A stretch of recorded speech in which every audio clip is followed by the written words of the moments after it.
Bucking the status quo. We gonna buck the status quo. Oh, bucking the status quo. We gonna buck the status quo. Bucking the status quo. We gonna buck the status quo. Oh, bucking the status quo. We gonna buck the status quo.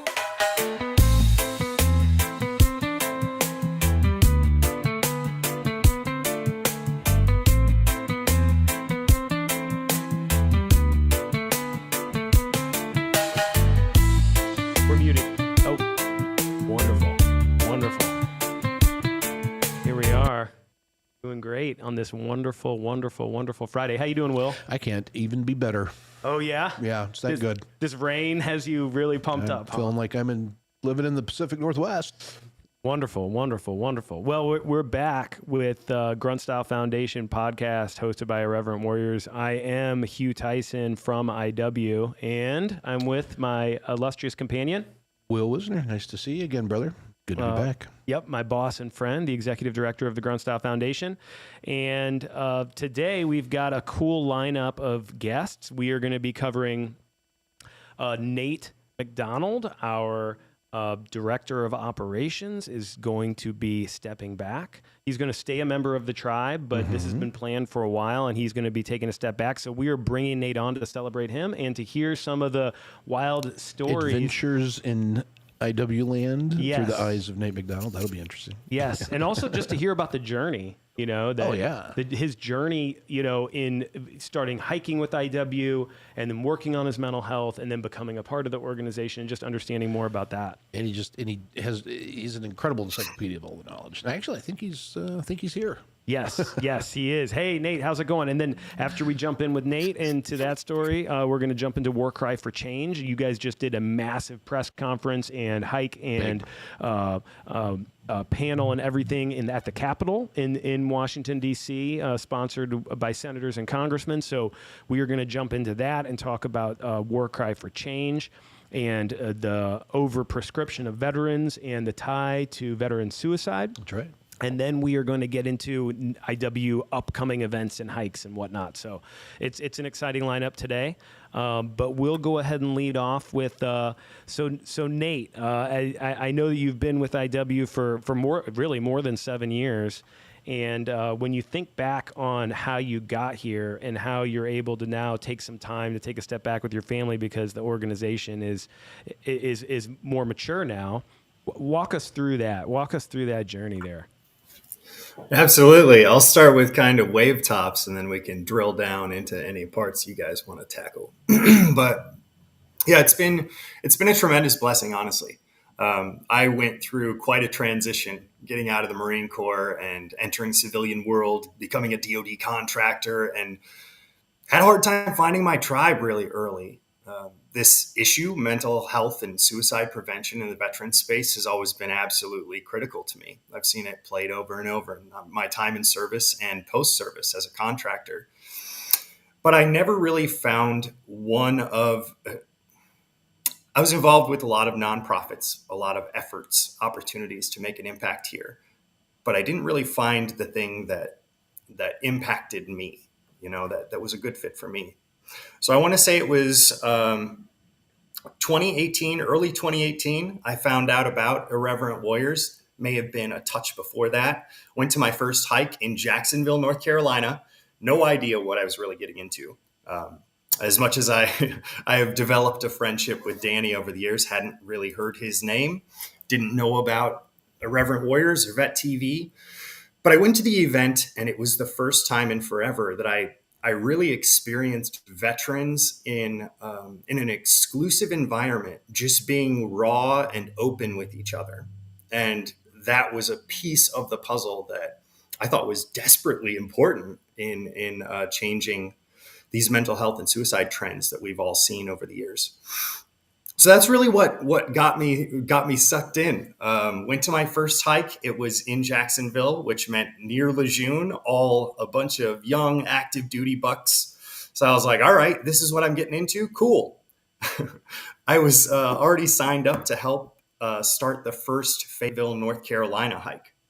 So I participated on that team and was able to bring in some of my local resources. But we planned that event as if it was going to be for a bunch of young bucks. And we had a 14.5 mile hike in the middle of June, finished with a 1 mile uphill climb. Um, Guys, it was a lot. I ended up seeing a lot of older veterans show up, and I was like, uh-oh. I didn't really know quite what I was getting into. Following that, I met up with Cindy and Danny following the hike, and they were like, yo, bro, we'd love you to become a bigger part of this organization. I was like, absolutely not. I'm sorry. I was like, I love it. I think it's impactful, but I don't have the time. I don't have the bandwidth. And then it just kept pulling at my heartstrings, and it yanked me right into the organization. I want to say within a few months, I was helping with different projects. And by January of 2018, or yeah, January of 2019, we put together the first Irreverent Warriors National Conference. And shortly after that, the board brought me in as the COO. So that's kind of how I got started. And then, yeah, we can kind of talk through the path over the next, I don't know, 7 years since. Nice, very nice. What were some of the craziest hikes you went on weather-wise, or like what were the craziest times where you were like, maybe we shouldn't do this hike, but we're going to do it anyway? I know that there's. You had told me once of a good story during COVID when it was basically like everybody was trying to shut down hikes, and you guys were like, we're going to get creative. We're going to get creative. We're going to do hikes anyway. We're not going to stop because veterans are isolating, and this is critical to get people out of isolation. And then. I know there was another time where it looked like there was a hurricane hit the hike element. Basically, yeah. Well, to start, I mean, I didn't know how big of a part Irreverent Warriors and becoming a different type of leader in the nonprofit space for veterans, how much that was going to impact my personal life. This journey, my personal growth and experience has been life-changing. And I'm so grateful for it. But yeah, those early days, people were compelled. This stuff didn't exist. People just wanted to come out, and there was almost nothing that was going to cancel a hike. I can think of a few different dates over the years. One of them that everyone probably remembers is the hurricane hike, or very close to it, that we had in Wilmington, North Carolina. I can tell you, nobody really cared about the weather. Everybody showed up and was just grateful to be there. I want to say that COVID 2020 was a heck of a year. We had to adapt and overcome so many challenges. We had entire hikes that split up. I'm talking 200-300 people that split up into 10-man teams and spaced out by 30 to 50 feet so that we could still follow CDC guidelines and all of that. But we kept the mission rolling. And honestly, that's been a pretty common theme. Awesome. Will, what comes to mind? I just want to know, there's got to be like the story of stories that you only tell your friends when you're not around the folks that you're leading. Why don't you share one of those? Yeah, the most dangerous thing? Do we want to talk about the most dangerous thing? Well, Nate's got great discretion, man. I totally trust him. No, that's a good challenge. I was actually talking to Hugh about that, and I'll be open. My TBIs over the years have made my memory my biggest challenge. So that's been an interesting thing to overcome. But I was talking to Hugh prior to this event, and he was like, yo, dude, think of some funny stories. And I was like, I'm trying, bro. I'm trying. It's just, honestly, it's time and time again. Like we've had some of the crazier stories obviously came early on. The crazy hasn't stopped. It's just changed. Like one of the stories that I can think of that just cracked me up pretty early on, and it's going to kind of highlight our dark humor a little bit. I mentioned this on another interview once, and I didn't get the reaction I expected. I think I forgot about my audience a little bit. But there was early days, we had a hike, and people were still trying to figure out how to interact in the environment.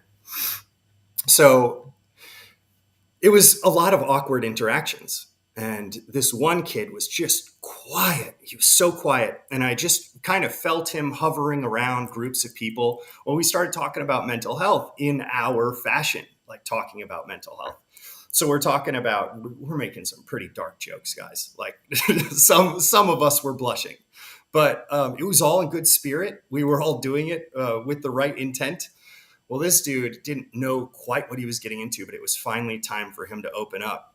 And he comes up and he just starts talking, and everybody just got silent because we wanted to hear what this guy had to say. And he was like, "Hey guys, so I don't know what I'm doing here, but I'm terrible at committing suicide."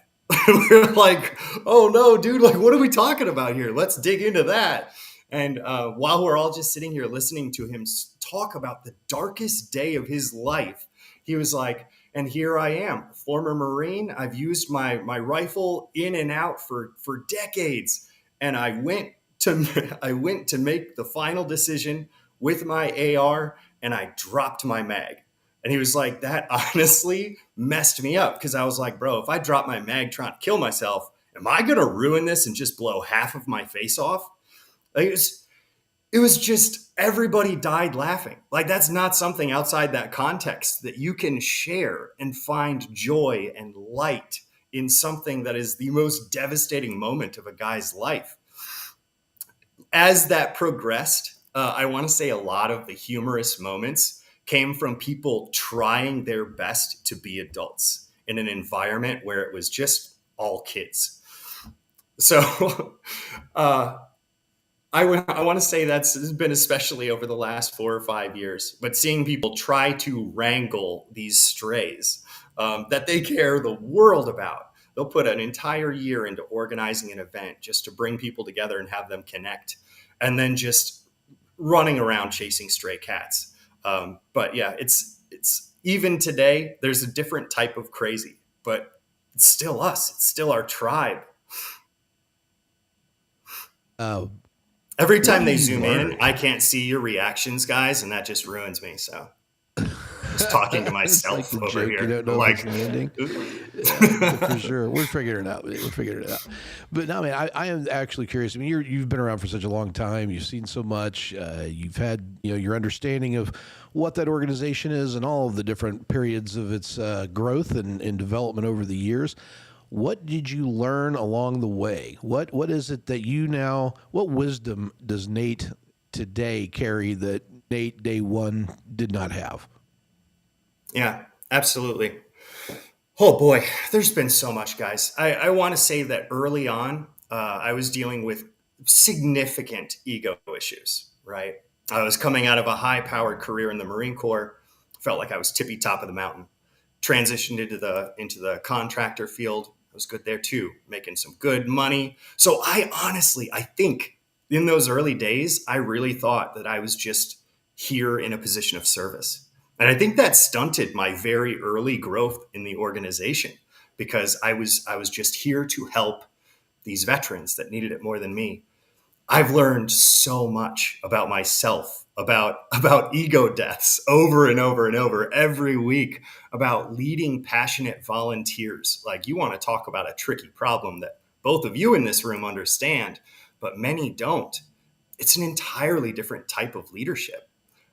Emotional intelligence. I had to learn it on the fly. They don't teach that in the Marine Corps. They don't teach that in the contractor space. Even as a civilian, you got to get stuff done and you just roll. And if people are in the way, they get rolled up or rolled out.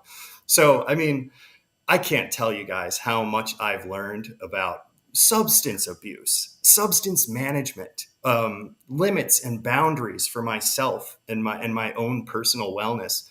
More recently, I've learned a ton about alternative modalities.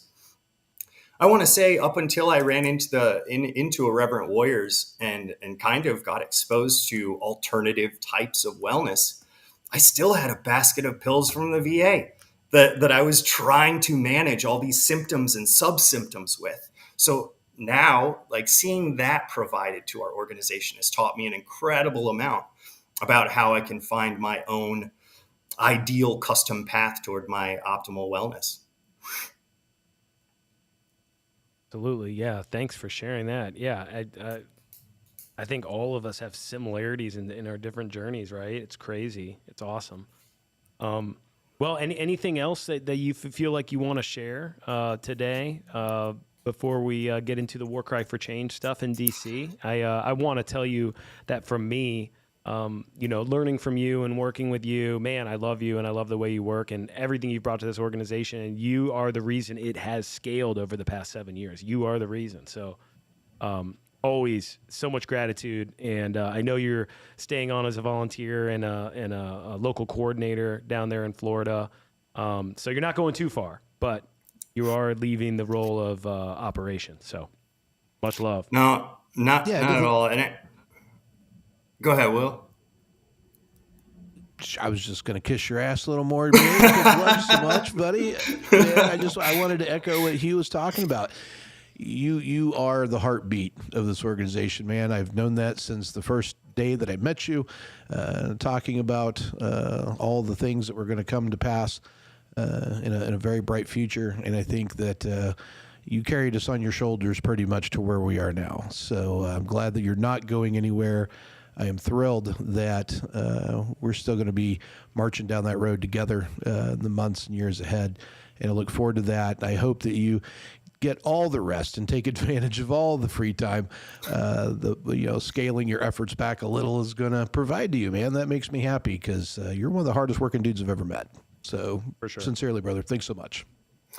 I really appreciate that. And it couldn't be perfect timing or more perfect timing. I just picked up my daughter for the summer yesterday. So I'm really excited to make the most of our summer together.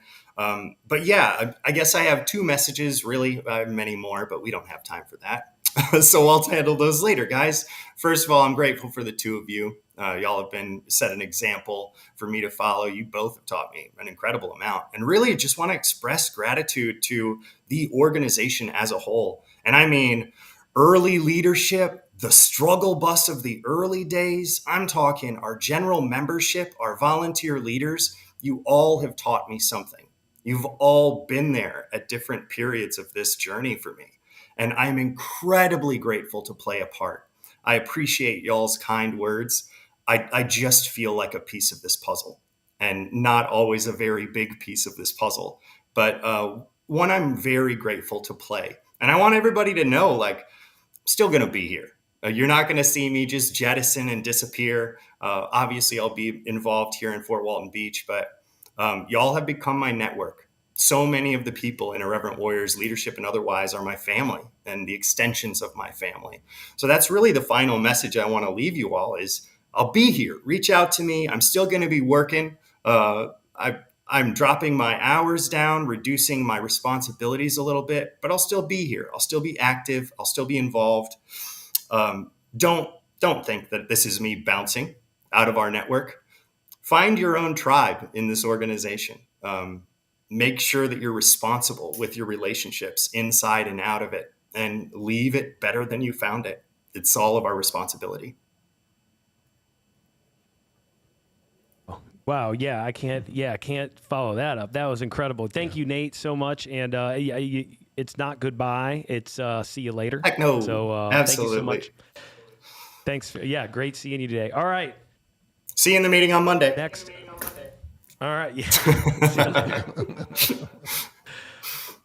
All right. Next, War Cry for Change. Will, you all went to DC. You brought the heavy guns. You brought the whole team. Everybody brought their pill bottles from the VA.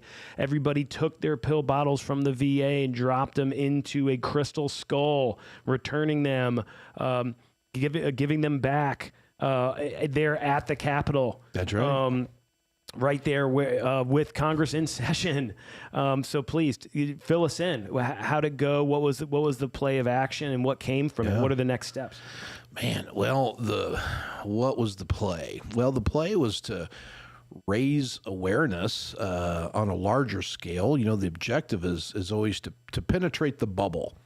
You know, and I've learned that in advocacy, especially on topics that are uncomfortable and aren't necessarily glamorous. You know, you're talking largely to the same people over and over. You're talking to generally the community that is impacted by the issue that we're advocating on. And so sometimes it's kind of like an echo chamber. And so the goal is to pierce through that echo chamber. And I think we effectively did that. Dr. Miller, who was the father of a Navy veteran that shot himself at the Audie Murphy VA in San Antonio, gave a very powerful speech, as did the amazing family members of others that we've been working with for quite a while now, actually. So, all of those were impactful, but that Dr. Miller's video is still going viral. In terms of things that we've caught traction with content, that one has hit like nothing we've ever had through the foundation. Wow. And it's just people, if you read the comments, the comments are like the most evil place on the internet. People are cruel and weird and stuff like that on it. But you don't see too much of that on this thread that's got a lot of traction and interaction. And a good bit of it is people saying, my husband died from this 10 years ago. No way. This almost killed me. So, No okay, way. well, there we're still in the bubble, right? But then there's all these other engagements and people reaching out and sending emails saying, oh my God, I didn't know anything about that. I've been on these things forever and I'm wanting to get off. How do I, what do I need to know? Where do I need to go? So we've penetrated the bubble after the fact. Now, inside DC, a good bit of things happen there too. I think we also penetrated the bubble of our veteran community in DC. We had amazing support from the VFW and the DAV. We had, some anonymous folks that pitched in to help make that thing happen, which is a big deal in the first place. Yeah. But the amount of engagement that we had from elected officials, I think that sent a thunderbolt message across the veteran space inside of DC for all those other groups that, we had invited along, to participate that, for whatever reason they couldn't or they didn't, now are kicking themselves wishing that they had. Congressman Boss, as the HVAC chair, was there, spoke at the symposium that we had that afternoon after the press conference. So he's in charge of the committee that oversees the VA, the Veterans Affairs, right? That's Okay. right. And a good man. So I'm very hopeful that we have leaders. A Marine. He is a Marine. Absolutely. Yeah, from the Midwest. Yeah. It's one of them landlocked Marines. And we've got Derek on from the Grunt Style Foundation from the War Cry for Change. Yes. And we need to bring him on because, absolutely. I'd like for Derek to pick up where I was leaving off on the impact that it had inside of DC itself. So, Derek, I'll hand it over to you, brother. Yeah, I'd love to hear about the next steps, like whatever the next steps are. Yeah, it was a pretty wild week at a post event. I've gotten emails from some of the world leaders on this issue, experts globally, and one of I think the most important comments that I remember hearing was at the roundtable inside the U.S. Capitol. That we have to give thanks to Senator Moran for sponsoring that event for us there. The chairman of the Senate Veterans Affairs Committee was from Robert Whitaker, the author of Anatomy of an Epidemic and Mad in America, the president of Mad in America, the nonprofit. He's been working on this for 25, 30 years. And his one of the things that he said, I think struck me and I think sent several of us in the room to tears.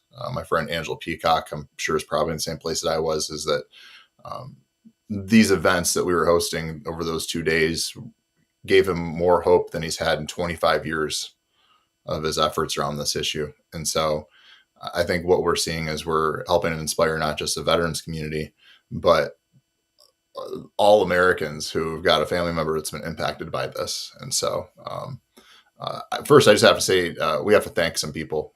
Diana Hazel Rodriguez, been volunteering for us for over a year now. None of this is possible without her involvement and leadership and volunteerism. There's not enough thanks we can give to her for her efforts around this. Brian Brumfield lost his son, Connor. He was at the press conference. He spoke at the roundtable. He's been volunteering with us for probably the past 6-8 months. The artwork that we had for the registration page he created for us, among other things that he's done. And here he is. He lost his son just less than 2 years ago to this issue after he was prescribed Wellbutrin for 8 days. And then we've got Angie Peacock, who just came out of nowhere over the past several months. She's been working on this issue since I first was recovering, but she stepped up in ways that I don't think people can really appreciate. And I'm just grateful for her and everybody else that really stepped up, pitched in, and got themselves involved in helping make this happen, because it was a Herculean effort So basically, we had three or four events really over the course of 2 days. We held a film screening of the film Medicating Normal the night before at Gallaudet University. Next morning, we had a press conference on the steps around the U.S. Capitol grounds at the House Triangle. Congressman Jack Bergman of Michigan's 1st Congressional District, he sponsored that press conference. We were proud to have DEV, VFW supporting and sponsoring this. Senior members of Congress and Senate being involved in sponsoring and supporting and speaking. It was incredible seeing members of Congress showing up, raising their voices and leaning into this issue. And Jack Bergman, one of the things that he said, I think that resonated with so many was that veterans deserve better than a pill and a prayer. And these are powerful words from members of Congress saying this overprescribing issue is enough. This thing has gone on for far too long, caused too much harm. We can do this smarter and safer.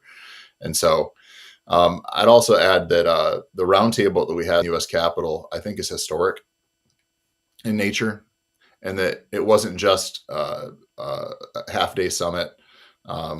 We had panelists, we had veterans with lived experiences, we had surviving families. Brian shared after we heard from Chris Jakimick, Angela Peacock, and others that they were the most important voices in the room. He felt, coming from the father of who lost a son, because they're still here to tell these stories, and they can say what these drugs made them think, made them feel, made them do, in ways that the surviving families aren't able to because their loved ones are no longer with us. And so I think the reason this is historic wasn't just that the panelists, the speakers, the experts that came in. Dr. Peter Gertje came in from Copenhagen, from Denmark.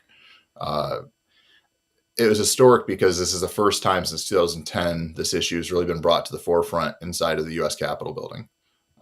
It was 2010, the House Veterans Affairs Committee held hearings called Exploring the Relationship Between Medications and Veteran Suicides. And here we were, a bunch of advocacy groups and volunteer organizations that came together to bring this up again. I think it was more powerful because this is organic. This is not coming from a member of Congress or the government saying this is what we must do now. This is veterans from all over the country and families coming from all over the country to have their voices heard for the first time ever. And I think, Will, you could correct me if I'm wrong, I think the most impactful moments and the thing that I'm most proud of was giving those families the opportunity to have their moment and share their stories with their loved ones, with Dr. Miller of talking about his son, Mark, Shannon McDaniel talking about her son, Hunter, and Brian and Kim Brumfield. Those three families, I think, I'm just proud that we were able to give them that opportunity and they were able to help drive the impact that they've been hoping for. So, but it's that's such an important point. It's the families and their message and them being able to be heard and to come across in a relatable way. What I'm seeing in the social media reaction to those speeches is that it's a voice of hope for people that have been dealing with similar issues, and I think it is also something that the general public that's maybe hearing about this for the first time are hearing it in a way that is making them actually consider it.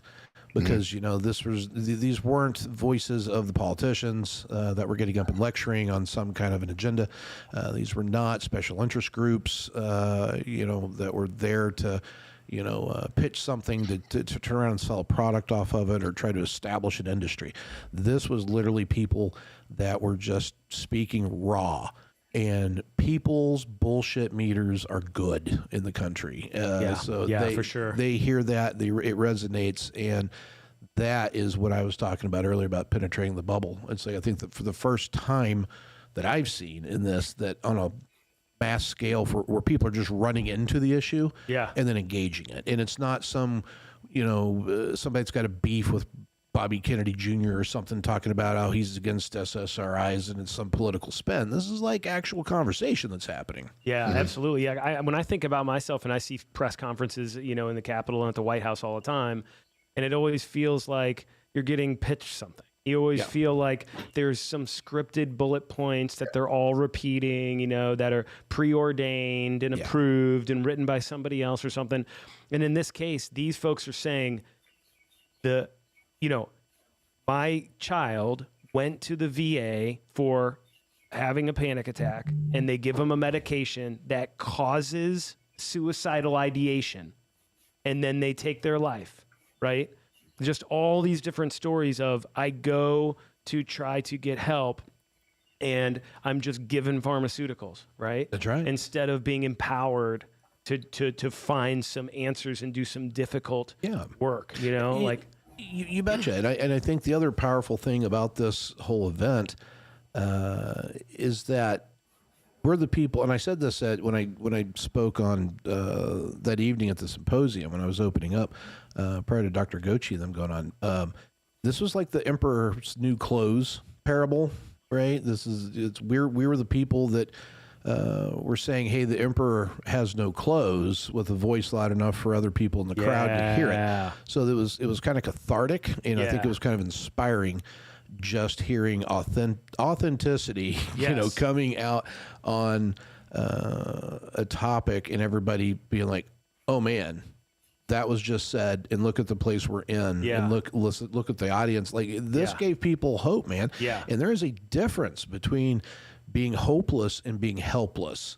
Yes. And I think we put a big dose of hope into this community. Well, we become complacent with just everything in our society keeps telling us to just keep taking pills to solve your problems, and go to the VA and take your pills. And it's like, so when you start, it's just come at us so slowly and from so many different directions that we've just become complacent and just totally feel helpless.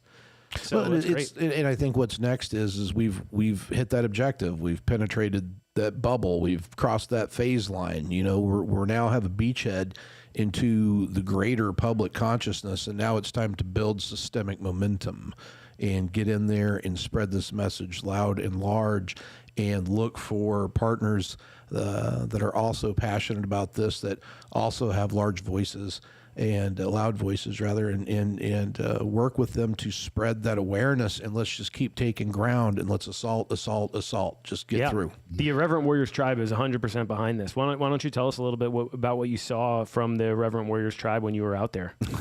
They're the heroes of the day, man. Like, legit. Irreverent Warriors made an impact. It was really cool. So on the day we did the press conference, we had a hike to heal with the DC chapter out there. Kimberly, shout out to Kimberly. Kim Vaughn, who is amazing and one of my most very favorite people. And her team, she's incredibly capable. Yes, and she's got a great team too. Yeah, it's just everything about DC is a model of what to aspire to for our organization. But yeah, she did a great job, collected a lot of folks together. I think David's showing some reels here on kind of what was going down in that part. But to have all these folks march into the beginning of the press conference, and they all had pill bottles. And so we had asked them to do is to just take whatever your personal relationship with this medication or type of medications has been, and all the darkness and all the pain and all the suffering that has gone along with that, or maybe even in their lives, maybe somebody they know, especially if it ended in super tragedy, right? And we just want to take that and just put that into that bottle. And then we took that bottle and we went and delivered it there to that little crystal skull, which represented a release of this pain and these consequences, and through the vehicle and the modality that it was delivered to us by. And I believe, that little statue there represented, the dark forces that are behind, what we know as greed, which drives this. And so by banishing these dense emotions and sending them back into the chaos where it came from, that was our symbolic gesture there. Wonderful. And I think it was a powerful part, and the Reverent Warriors pulled that off flawlessly and made one hell of a lot of impact and noise in that town that day. Unbelievable. That's such a good story. I appreciate that. Yeah, thanks, man. So, and Derek, thank you, brother. It was your team worked hard and put a lot together, and I know it feels like screaming into the maelstrom a lot of times, but we pulled it off, and it was an example of what to aspire to in the role of advocacy, and we're just getting warmed up, guys. We just took the first beachhead. It's time to go on the campaign now. Yeah, absolutely. So how do you see it, Derek? Where are we turning up next? Well, I think we've got like you said, I think we've penetrated the bubble in Washington. And I think you mentioned it, but Kimberly Pond, leader of the IW in DC, she was incredible in helping to put a lot of this together. But um, I see this as uh, similar and unsimilar to the PACT Act fight, and that where we're at today with this issue is we're actually trying to undo 60, 70 years of really corruption is what kind of drove this to where we're at today, where you go to a doctor and the doctor has never heard of antidepressant withdrawal before. Or I talked to the friend today, my co-legislative director for the VFW Department of Michigan, shared some of his experiences and lack of information from the doctor on the medication he's prescribed. And I think the difference here is that this can be, I think, solved in many ways through executive action, through legislative action, but it's going to take 5 to 10 years to undo and untangle this disaster that we've caused for ourselves, from educational campaigns for the medical establishment, re-educating them on drug safety and side effects of these medications, re-educating counselors on the same, because they have no idea what they're looking for, and they've been actually told to don't involve yourself in conversations with patients about medications, when for the VA, that's 70% of the VA population is on a psychiatric medication. So there's a lot to unpack. Safely deprescribing people when they want to get off these medications.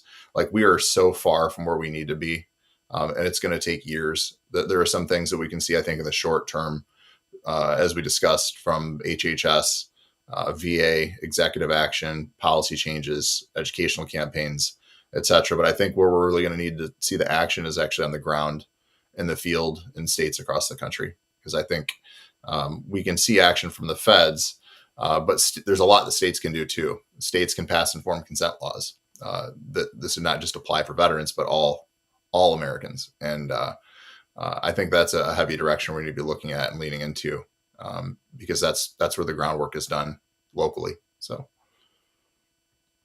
Absolutely, this is for all Americans, and I believe that since 9/11, veterans were the ones that had the most trauma and the most prescription usage. But coming out of COVID, I think the civilian population is about 20 years behind us, maybe, or 15 years behind us, but the civilian population is coming down that exact same path that the veteran population is already. We are already down that road, and so we're out in front. We're doing recon for the American people. mm-hmm.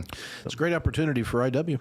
Absolutely. I think any of you LCs that are out there that want to get involved and rally your peeps to raise some awareness on this, we would certainly welcome that. Absolutely. Yeah, great idea.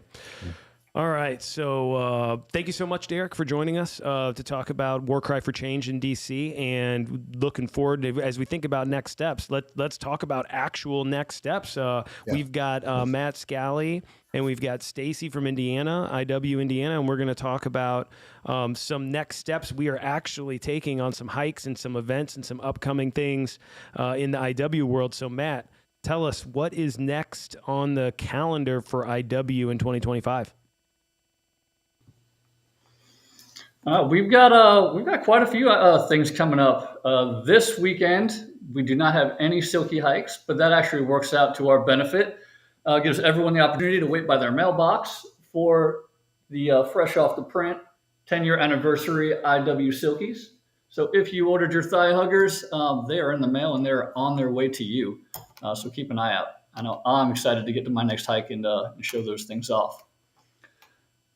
The following weekend, the IW 10-year anniversary. Yeah, we've got a massive concert on July 4th in the St. biggest, Louis. Yeah, St. Louis, Missouri, under the arch on the Mississippi River. We've got a massive concert with Gavin DeGraw and some EDM DJs planned for the 10-year anniversary of IW, and we also have the biggest fireworks. You're seeing it now. There, the biggest fireworks display in North America is going to happen after our 10-year anniversary concert, the 10-year anniversary concert. So Grunt Style Foundation and Irreverent Warriors are going to be having the backstage VIP area. We're the and sweet spot. Yep, and anybody who wants to attend, just go to the irreverentwarriors.com website, go to events, and then go to the St. Louis 4th of July event and sign up. And you can get a backstage pass, and you can come be a part of the celebration. Yeah, it is cool. We had a bunch of IW folks up on the stage last year. That's right. We will again this year. Playing. Yeah, it's awesome. Yep. Hey, you said they're doing EDM. Yes. I think I need to talk to the Mirrors, the folks that are running this thing, and see if I can work in some provision where we get some time on the stage with DJ Hugh Tyson. Oh, no, we're not going to do that. No, dude. yeah, I am not giving you their email address. But I know them. What are you talking about? yes, so I am not one of the acts that will be performing. Okay. But, however, we will have time on stage, and we will be throwing out a lot of Grunt style merchandise. Yes, we will. We will be giving away an awful lot of T-shirts. Come one, come all. We're going to celebrate the birth of our country. And Irreverent Warriors. All in one weekend. It's going to get weird because St. Louis is weird if we're not anything else. So come be a part. Yep. And you're seeing some of that, what that's going to be like on the screen here. This is some of the things that you'll be seeing at the IW 10-year anniversary in St. Louis there. Let's celebrate St. Louis. So, yep, get in on the action while you can. July 4th. All right, so I've kind of hijacked Matt's. Matt was he was starting to go down the road, and I got so excited. Oh, sorry. I jumped the gun. Matt, we do that, man. I jumped the gun. All right, sorry, Matt. Sorry, back to you. I just completely undermined you there. No worries. I'm excited about that event too. But we are going to be back on the hike trail on the 21st. Spokane is up in Washington is going to be hosting their annual Silkies hike this year. Sounds like it's going to be a great time. They've got about a 10-mile hike scheduled. Spokane's got a lot of cool things to check out. They have the nation's largest urban waterfall, so that's going to be really cool. I'm kind of obsessed with waterfalls myself, so looking forward to that. And they're also the home of the world's largest radio flyer. So I know that brings back a whole lot of kid memories for me. So that should be a really awesome hike. The same weekend up in Missouri again, we've got the Operation Ozarks float trip going on. So that should be pretty awesome. If you are anywhere in the Midwest, definitely find a way to get to Bourbon, Missouri and be a part of that. I know Hugh and Will, you can probably both speak to that a little bit better. Let's talk a little bit about that. That's coming up really fast. IW Navy next weekend, June 20th through the 22nd. The IW Navy is going to be, you can see it there on the screen. We will be conducting a massive float trip with the IW Navy in the Ozarks. And for anybody not from Missouri, float trips here mean something different than float trips most other places that I've lived. Float trips here are you're in a canoe, you're in a kayak, you're going down the river. You've got your cooler full of your favorite snacks and beverages, and you're just spending some quality time on the river with your friends. You know, pulling over every so often and maybe cooking some hot dogs on a campfire or something on the banks, or just swimming in the swimming hole. But it's a good time. We're going to have an awful lot of fun, and I hope as many folks as can join us. Where do we find, how can we sign up tickets on that again, man? irreverentwarriors.com. Just go. there. Right. Yep, and you can find it on the map. Click on any of the events, and it'll take you right to where you can look and see June 20th through the 22nd, St. Louis. Click on it. You can grab tickets and come down, and all the information you need is there. That's right. All right, Matt, we'll stop talking over you, man. No, you're good. And then the following weekend to end out June, on June 28th, we have our Indiana hike, which is going to be brought to you by Miss Stacy Bohm in Vincennes. So I'm going to hand it off to Stacy so she can tell you all about the amazing things she has in store for us.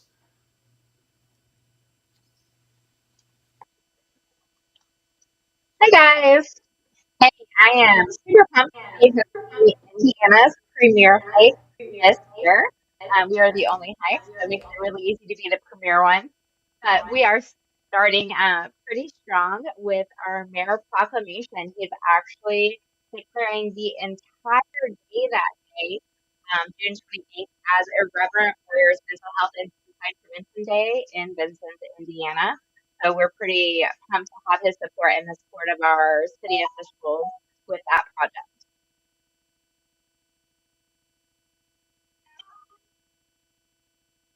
That wonderful. Yep, I can't wait. I know Indiana, the whole state of Indiana is traveling down to be a part of that hike. I'm coming over there with my hike team from St. Louis, and we're gonna all plug in with you, and that's just gonna be a fantastic, fantastic event. And I can't wait for it. And that's what a good note to kind of end the podcast on. Is that is the premier Midwest destination hike. I know people are traveling from all the surrounding states to come to that Indiana hike this year, and we're super excited about it. And the state of Indiana and the city have been unbelievably supportive of Irreverent Warriors, unbelievably supportive. And Stacy, this chapter just launched this year essentially, and she's done killing it. Holistic healing retreats in Indiana. She's doing a hike. She's doing a female only IW retreat later this year. There's a men's only retreat. There's a men's only there. IW retreat in Indiana, and IW Indiana across the board is just crushing it in 2025 coming out of the gate. So just thank you so much for setting the example and scaling your chapter so quickly to help veterans heal and to help reduce this veteran suicide problem that we have. Let's take advantage of the time we have while Stacy's here. You know, you are killing it, Stacy. You've just got cool stuff going on every time you blink. You've hit some traction. What's your secret there? What is it that other LCs can look to you to steal some of that mojo? What's going on?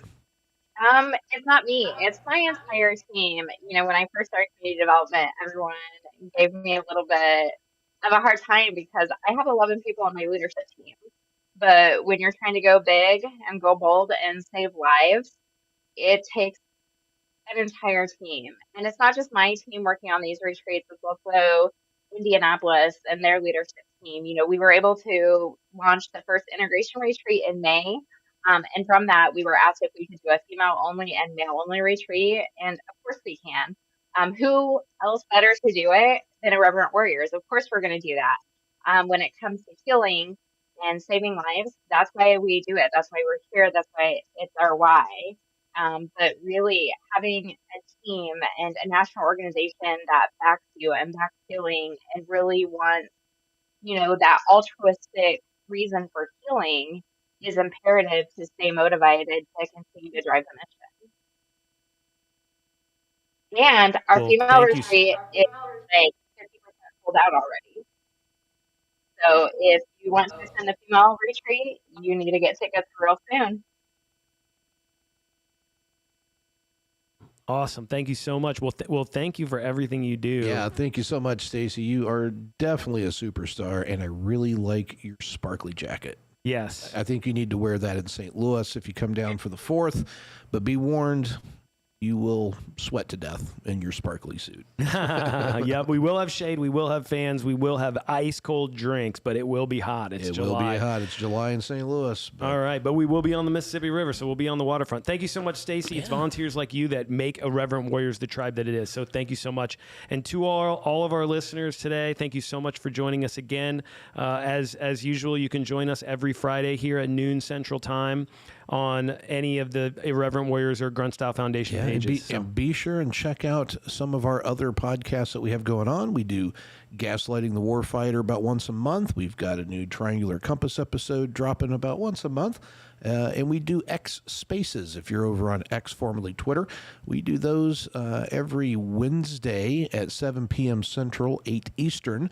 And they stay recorded. So if you want to check out one of our X Spaces, you can go over to Grunt Style FDN on X and just go to our page and you'll see it posted there. We just had an amazing episode of that last night where Janae Sergio brought on the Pink Berets, and they were talking about some of the issues around some of these MST and violence and murder type situations that have Intense happened trauma. to them. I mean, it's Intense trauma. intense trauma and intense dark material, but Vulnerability. what a conversation. I mean, they had some extremely powerful women on that episode. Wonderful. Really talking about some really hard things, and I think they accomplished a great deal of good in doing so. But that's just one example of what we do on X Spaces every week, and it is timely and topically, so we hope you check it out. And we share that on the Irreverent Warriors X page as well.